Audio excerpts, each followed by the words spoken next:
Hello guys, welcome. Welcome back to the reality life. So di ako nagdaog sa akong mangga. Unya sa akong laag guys dito sa Siargao. Na ako'y daghang nga mga tanom. Mga klase-klase ni siya nga tanom. Try.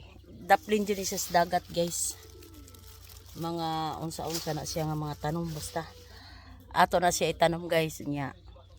Kuan nag-ayo ko sa coral guys kay piyesta na raba sa Ormoc para makalaglag. Ako gi amo tarungon ang coral daray. Dalang ko nga to. Ade. Ano kuan nga to? Tanom.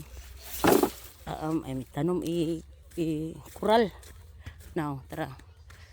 Mag-coral na sila. Tarungon namo ako mga palangga. Ako amo ni siguroon og kuan kay para mabuhi-buhian na pud ang mga baka kay wa na to gipanghigot na pud in taon namo. So back in reality guys, this is my real life. Sometimes I'm having a good life in the islands, but usually I'm having this kind of life every single day of my life. So nara nga tigpod kay murag kuwang baga ni sa simento ning amo ka trabaho. Guwang ni sa simento kay una nga tigpod man.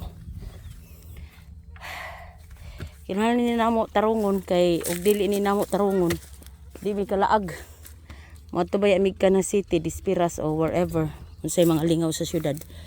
So kinahanglan namo ni tarungon. Ayan, so this is it guys. Back to reality na. Pero pa ko mahuman sa ako trabaho dito. Pananom ko pa tong mga dana ko nga mga tanom. Oh, ito may daga na to ikailis nga to. Para ligon. Ay, langsang kita. Lansang.